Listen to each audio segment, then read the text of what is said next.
You're listening to Nonpartisan Hacks, the politics and policy podcast about good government from the local level on up. I'm Sean Wood, a City of Parksville councillor and mayoral candidate for 2026. And I'm Joel Grenz, also a Parksville City Councillor, but not a mayoral candidate for 2026. Today, we're bringing back a guest who has probably forgotten more about BC politics than most people will ever know, which is saying something because if you listened last time, he clearly hasn't forgotten much. Rob Shaw covers the BC Legislature for Check News and hosts Political Capital, a weekly deep dive into BC politics that you should absolutely be listening to if you're not already. Prior to joining Check News, Rob reported for the Vancouver Sun, the Victoria Times Colonist, and the Globe and Mail newspapers. He co-authored the national best-selling book, A Matter of Confidence, which told the inside stories of the last decade in BC politics. His work has been published in virtually every major Canadian newspaper, and he's a frequent guest political commentator on radio and TV stations across the country, including nationally lately. And I noticed that Sean took out the part that I put in the script, which said that he's the author of the upcoming book, A Matter of Confidence 2, The Fall of BC United. I was going to go with Matter of Confidence 2, Confidence Harder. It's a great sequel. Is that a Bruce Willis or yes, something? Right, yeah. Well, before we dive in, we'll do our usual disclaimer that the views we express here are our own and don't represent the City of Parksville or any other governing body. That was a terrible disclaimer. Rob, thanks for coming back on the show, our second time guest. Really? Yeah. Okay. Yeah, really Do I have to run for mayor of Parksville now too, or is that... No, he said he's not. Oh, he said he's okay. not. All right. Can you imagine, though? It'd be like... All three of us? Also running for Parksville mayor. The podcast, we'll don't know how well that's going to work out after that, but... That would be good. Rob, thanks for coming on. We wanted to talk today a little bit about what was the end of your last podcast, where you did a bit of a rant about first reading in the legislature. And it's something that does come up at the local government as well as the provincial government. I imagine maybe the federal government is the process of a bill going from an idea, the glint in the eye of the person moving it, all the way to becoming a legislation. Mm-hmm. And so you did a bit of a rant on that. Maybe do you want to do a quick recap? Re-rant. Mm-hmm. Re-rant. Yeah. Well, there's this big bun fight at the legislature the last year about what's called first reading. And there's basically like 4 steps to passing a bill into law in the legislature. You do your first reading, you do your second reading, you do your committee stage debate, and then you do your third reading. And the first reading has always been this point where everyone agrees that if you have a bill, no matter who you are or what your crazy idea is, maybe it's about ostriches, maybe it's about whatever, that you bring your bill to the floor as an MLA and you put it out for first reading and everyone says aye, and it gets printed, distributed to all the MLAs, they get to read it, it gets put on the order paper, and maybe it is never called for second reading or third reading, maybe you never hear from it again, maybe it dies, but at least everybody got to see it. And what has happened under the current NDP government and started to happen actually just before they took power is that they've started blocking the ability for MLAs to get through first reading. And what it really means is that the sort of principle that if you elect someone to the House and they want to put a bill on the floor and have it debated as an elected representative, they should be able to do that. And when you stop them at first reading, you stop them from being able to do the basic part of their job. And the NDP has kind of phrased this around, there's a rise of what they call racist, unacceptable ideas out there, propagated by mainly One BC and some of the independent MLAs, and that they're unwilling to let the legislature see those bills. And some of them are pretty awful. I mean, there's a lot of gender, sexuality, First Nations kind of rights bills that have been proposed by One BC and the various versions of that party which has imploded that the NDP have blocked. There are others that are not outrageous. And the one that I ranted about on our show that just came up in the last week is a private member's bill from opposition leader Trevor Halford to scrap the Declaration Act, DRIPA, the thing we've been talking about now for like 4 months. Sorry, what's this about DRIPA? You have to be living under a rock, under another rock, to not have known what DRIPA is. But it is the issue of our time, and the spectrum of what to do about the Declaration Act ranges from, and these are just the Premier's opinions of it, you know, like amend it, suspend it, put the government's future on it, do nothing about it. That's all just David Eby's opinions. Let alone opposition. Let alone get rid of it entirely.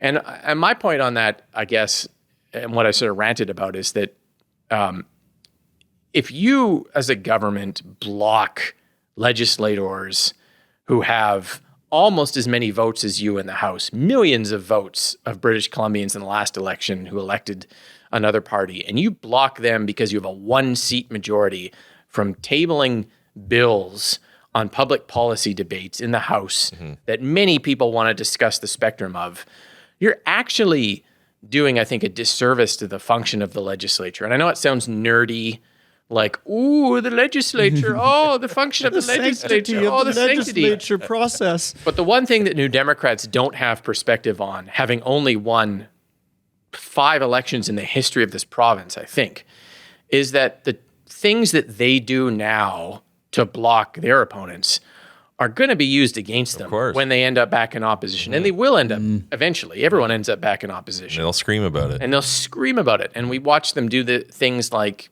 completely neuter the Freedom of Information Act and other things that they do. And they don't ever imagine that someone's going to use it against them one day. And I think the precedent they're setting on first reading by blocking things that they don't like and preventing MLAs from being able to put basic bills on the floor of the House, whether you agree with them or not, they should be able to be printed, distributed, put on the website, read, and the public can look at them. And when you stop them from doing that on first reading, it's like it didn't happen. There's no record of it.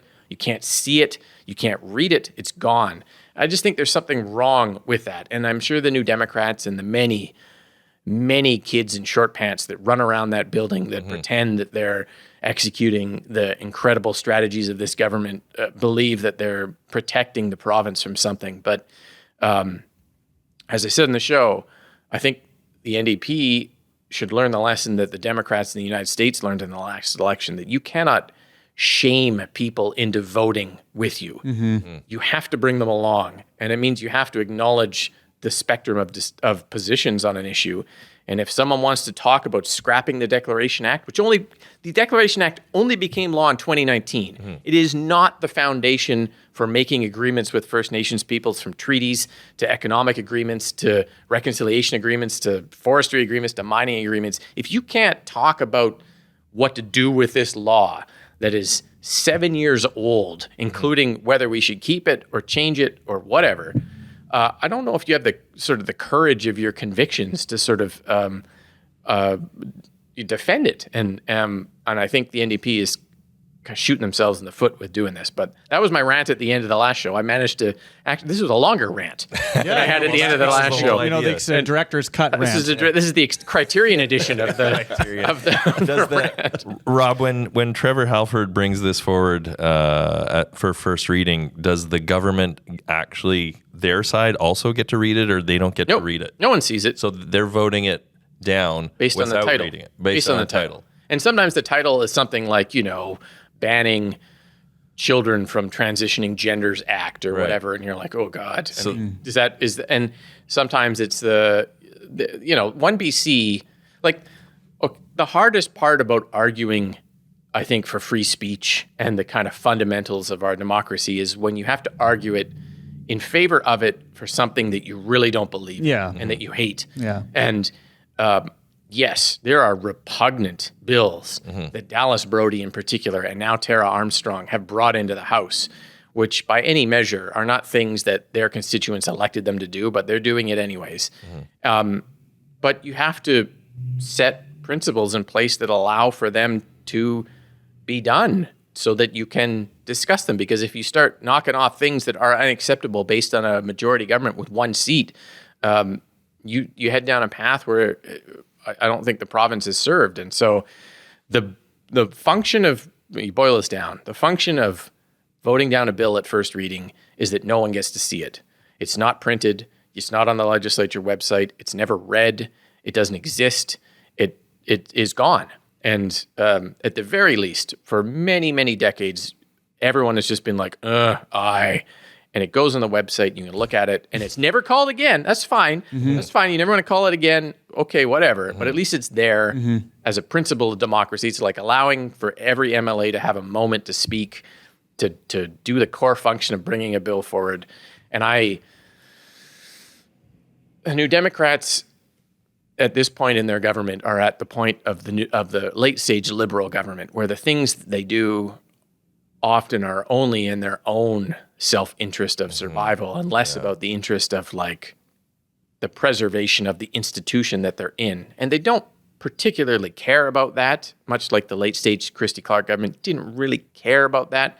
And that's when you really have to sort of stand up and say, listen, I don't care what your argument is, but you have a right to make it here in the people's house. And we should probably, much like FOI, you have a right to the records of a government and the right to access them as the public. And the more rules you create to make that not happen, and the harder you make it and the fees you put in on it, does a disservice to us now and 5 years from now and 25 years from now and 40 years from now. And you find yourself in the media about arguing for principles against a bunch of people who will be gone at some point, and a government that will be gone, and you will still be there, and you're trying to protect the institution, and no one else really cares. It's a hard argument to make. Thank you for fighting the battle for that. I mean, definitely a challenge that we're seeing kind of writ large in democracies is these norms that we all kind of rely on. They're not necessarily laws or rules, but you can't regulate absolutely everything. So there are cultural practices that have become norms or that we follow. And we carve these paths down the trail that are now how we do things, and hopefully we're carving them on the right trails. That analogy makes sense. But unless it's the Oregon Trail and you die of dysentery, or whatever that old game was. Yeah, I did play that game actually in the computer lab, which is a fun idea. Yeah. Why not, if the title is all you get to read, why wouldn't you call it the Private Property Protection Act? Yeah, you call it whatever you want. You can call Free it Lollipops Act. You can probably change the title later on, but well, you are allowed to give. You are allowed to give a. So what 1BC has done here is you can give a brief summary. Okay. So 1BC and Tara Armstrong, they have on their walls, and you'll see this on social media. They print a copy of their many odious bills. Yeah. And they put them in frames on the wall, and they say, "Look at what we've accomplished. This record of things that were so disturbing that." The NDP refused to allow them to ever get printed. And they print their own copy and sign their own copy to themselves and put it on the wall, and they put clips about it. It's a little bit like Tara Armstrong, who's a Kelowna MLA, former 1BC person, in the House on Thursday, or the House on whatever day we're recording on, randomly, this day being all days, start talking about using phrases from Nazi Germany and blood and soil, and phrases referencing sort of her views on Indigenous people in British Columbia, and they were so repugnant that she had to withdraw them at the request of the Speaker. But they still exist on the record, and she still uses the videos of them. And the bills are very similar. You can put an awful bill on the floor of the House and print it and say, "Look what I did," even if it didn't go anywhere. The abuse of the institution for the purpose of social media is a real phenomenon. I'm sure you see it maybe even locally too, folks who will come up in a public hearing or whatever and start going off, and it's beyond the pale, and everyone says, "Sit down." Yeah. But they put it on their Facebook group, and off they go. Yeah. And to them, the act is more important than the substance, and that's happening in the legislature. Well, and that speaks to the two things really that come up to my mind on that. Is one is that 1BC is maybe finding a bit of a loophole and using the ignorance that the public may have about the process of the different stages of bringing legislation forward, using that to their advantage to say that they're actually doing stuff that they're not actually doing. The same thing can happen at the local council level, and we definitely have run into this where something will make it through first reading or maybe gets forwarded through to some kind of consultation or a staff report or something, and then the public takes that to mean that this is actually happening, right? When in fact it's just a step towards deciding whether it will happen. And so I think it's kind of incumbent on all of us who are in the business of nerding out on this stuff to make the public aware that this is not the final step. Just introducing the idea doesn't mean it's going to happen. But 1BC will put all these things out and say, look at what we're bringing into the House, and we're speaking to these issues that are important to our constituency. And then the NDP's response is to say, well, we don't want you playing that game anymore. But then that does erode the entire process of that dynamic, erodes the entire process and undermines ultimately kind of what we're trying to do here. You would think that there's a sort of basic civics education we could get better at in our education system to understand local, provincial, national government, sort of the basic sort of mechanics of what we're doing here, so that you're an educated citizen that go to a council meeting and you understand that a staff report written by the nonpartisan experts produces a recommendation that council may or may not receive. They may send it back. They may ask for more information. You know, you've got committee of the whole, you've got like different things, you've got structures of things that exist that you need to understand before you set your hair on and those fire. are all safeguards and protections against knee-jerk lawmaking and things that aren't involving consultation with the public. The public sometimes thinks like, oh, you don't want to listen to us. You've already passed it. No, we passed it in order that we can listen to the public. And so, yeah, definitely need to get that out there. I don't know what the method is on that. I don't know either. But until people get frustrated with something, then they don't pay attention maybe. But that's what we're partly trying to do here with the podcast, at least in our community and sort of in the people that listen to this. what are the steps municipally? Like, walk me through the municipal steps. It depends on what the decision is. Or, if it's an Let's say a councillor comes up with a crazy idea and they want to push it through. How do they go through the steps? If it's of doing So, it? Sean, when you wanted to do the ostriches... You want to run for mayor. When you're doing your ostriches thing, what was one of the bigger things is an OCP amendment, because you're kind of looking at what the official community plan is and, hey, we're going to change that. Well, that's one of the few things that we can still have a public hearing about. And so there's a long process which involves public hearing. The city of Nanaimo have just done 2 different nights, full nights, on not even an OCP amendment, just a rezoning. And they're going to do a 3rd night of this rezoning. a public hearing. Hearing. And it's not recorded. You can't watch it. You can only watch it if you watch it live. But it's a big part of the process. Depending on what you're kind of bringing forward. For the most part, it's like 3 readings plus the adopting the bylaw. So you bring your resolution or your motion forward. You get a seconder from council. First, you need to get it on the agenda, and that's kind of like what's going on here, right? Is that you need to first get your idea written down and put on the next agenda, and that's kind of on the first reading in the legislature, where we're seeing that not happen. It's not getting on the agenda.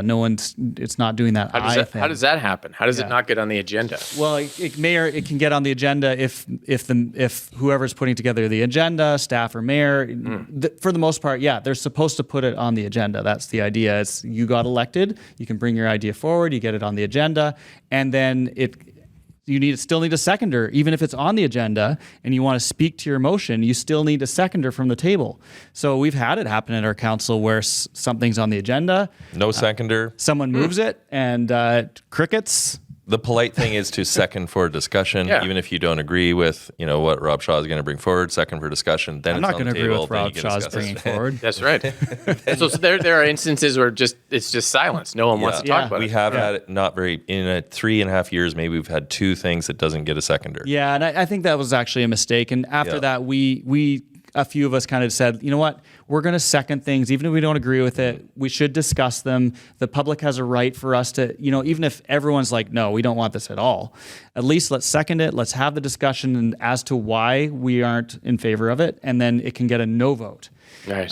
But just not to get a second at all. We had that in the legislature where the Conservatives in opposition, they were getting sort of wedged on whether they believed in the principle of allowing for that to happen or not. And so they decided when John Rustick got thrown out and Trevor Halford came in, he said, I'm going to allow us to vote on first reading, yes, no matter the subject, on principle that it allows it to go to debate. Yeah. And so he started doing that, and suddenly the Conservatives were doing things like voting on first reading in favor of creating a provincial holiday for the Freedom Convoy, anti-vax convoy. And what happened is the NDP would then put out a blitz of press releases saying, you anti-vax, anti-science, knuckle-dragging, mouth-breathing morons and the Conservatives are against vaccines, and look at what you did. Yeah. And it's only the first reading vote. It's the equivalent of seconding a motion at the beginning of a council meeting, but it was weaponized to mean more than it actually was. Yeah, okay. And once you get into that position, you become more hesitant to second a motion because it looks like you're endorsing the idea of it when you really just want to have the discussion about it. Yeah, and that's where the weaponization of this process, which is actually a process meant to protect against really crazy, crazy things from becoming law or bylaw. Exactly. Now it's like, well, we caught you voting in favor of something.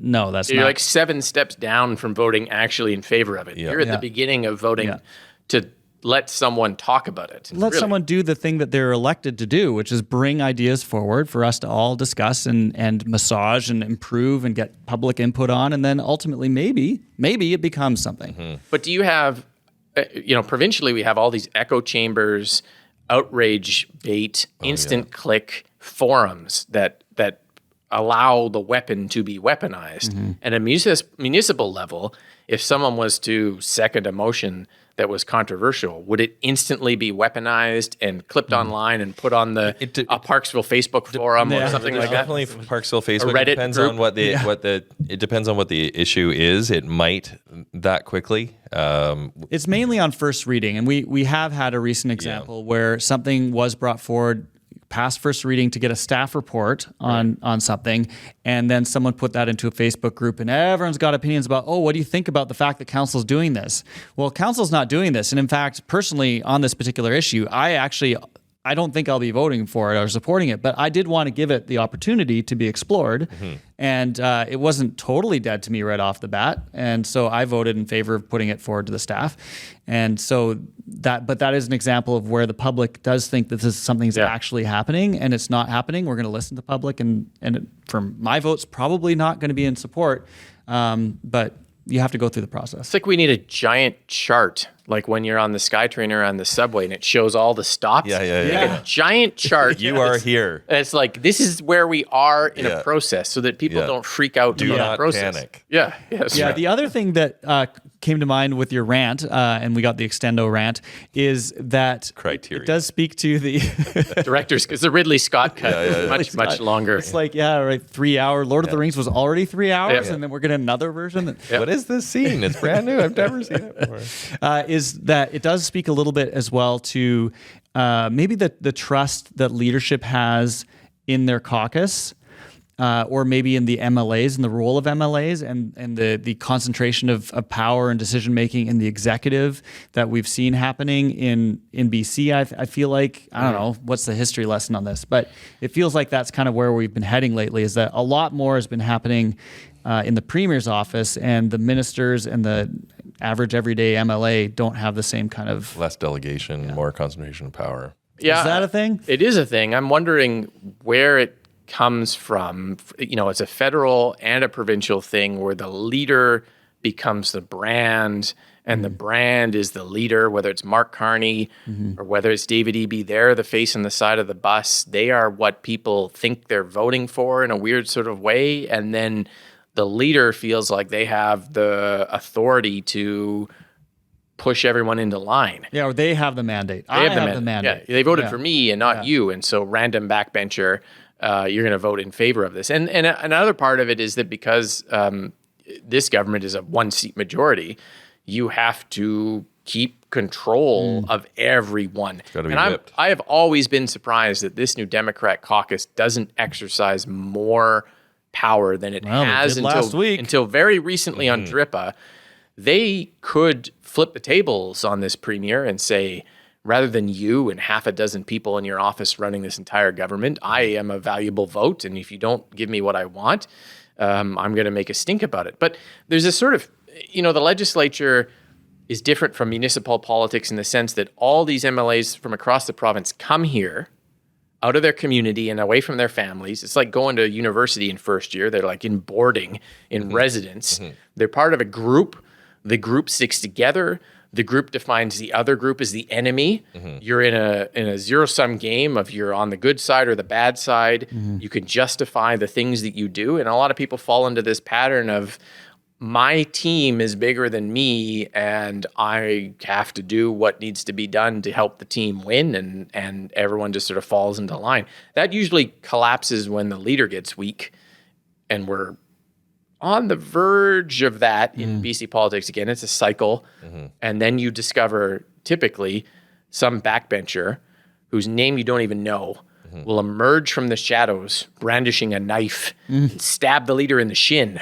And that will bring this mighty Titan figure, this godlike Zeus figure of a premier down, crumbling from Olympus to the floor. And you're like, what the heck just happened? And again it happens again and again. Well, I'm going to maybe channel your best buddy, Andrew Coyne, because you were on that issue, weren't you? It was a brief moment. It was a hot moment. Representing BC. I was like, is that Rob Shaw on at issue? I was like They blurred my face, but you could still tell it was me. Did they? No, they didn't. Oh, okay. No. I don't remember that part. I was like, but I was very proud. It was a proud moment for me. I'm like, oh. Did you like my take on Senate reform, which is the further you get from the Rideau Canal, the less anyone cares about Senate reform? Yeah. We don't care about Senate reform out here in British Columbia. Like, no one gives a hoot. Alberta was really excited about it for a while. But to channel Andrew Coyne, he does point out that the MPs or MLAs just have to realize that they have power. Like, they just take it. Just take the power. Like, the leader only has the power because you're not exercising your power as an MLA to do the things that you came there to do.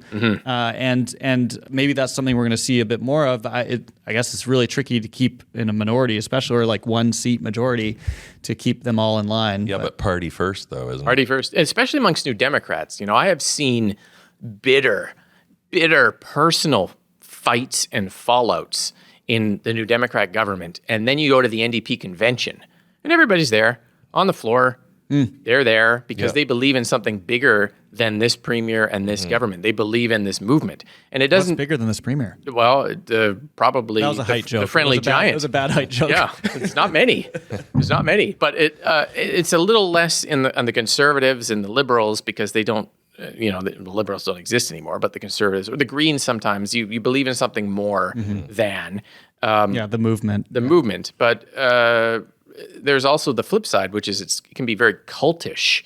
You are part of a thing, surrounded by friends, isolated in Victoria, drinking the bath water, and around the MLAs are a bunch of super hyper partisan kids with no life experience who would push their grandmother down the stairs for a vote, and this becomes a kind of like zero-sum game all the time of like, oh my God, and the greatest weapon in politics, not at a local level, but at a provincial level and federal level, is fear. And you're constantly whipping people into a state of fear. Voters, your colleagues, everyone, that the hordes are at the gate. The other side is going to take this province and drive it down after a decade of decline. And you start to believe it, and then you just fall into the pattern of like us versus them. Yeah, it's the worst emotion to make decisions with, right? Your prefrontal cortex gets clouded or whatever But voters respond to fear. And we saw Adrian Dixon 2013 election briefly try to run a happy, no negative, all positive campaign. His for sure going to win. His phrase, change for the better, one practical step at a time. One of the weirdest election slogans I've ever heard. Change for the better. Fell on its face at the last minute. And vote for incremental improvement. The lesson there was go negative. And negative works. Bad. And that filters all the way down to the sort of isolation of being a politician in a caucus federally or provincially. Yeah, boy. Well, what we try to do, I think, in our conversations here in talking about how to get elected is to try to focus on the type of person you will be in that role as opposed to kind of the promises and the scare tactics and all that sort of stuff. It's a little easier maybe to do in a small local community. Well, you don't have slates, right? I think one of the biggest problems creeping into municipal politics is slates because they tie those politicians into a team, into an allegiance, into a blind voting pattern, into a structure that you need the support of to finance your campaign, to be part of a team, to join a brand, and that is the corrosive factor that breaks down otherwise healthy democracies. Yeah, we're a representative democracy, which means you're voting for a person to represent the community in the legislature or the parliament or whatever it is, council. Yeah, very different scenario. Well, we could talk probably for a long time, and in fact, I think we're going to do a hidden podcast. Is that? I don't know. Is that did I what just we're make calling that up? I just made that up. Where we're going to talk about something else that'll just be on our YouTube channel. So, Rob, thanks for coming on this episode of Nonpartisan Hacks, part 2, just like your book. There is no. What's the part 2 called? There's no. It's Confidence Harder. Confidence Harder, yes. Rob Shaw Harder on Nonpartisan Hacks. Rob, this has been a great conversation. You have a real gift for making the mechanics of government actually make sense and for reminding us that the process matters just as much as the outcome. And if you haven't checked out Political Capital podcast, the aforementioned Rant is online. You can find it wherever you listen to podcasts, and follow Rob's reporting on Czech News. And with that, we'll call it a wrap on this episode of Nonpartisan Hacks. We'd love to hear what you think. If you have a suggestion, good government story, or topic idea, stop by nonpartisanhacks.com. Rob, thanks for coming on again. Thank you for having me. And until next time, take care of yourself and your community. Thanks so much, Rob. Thanks.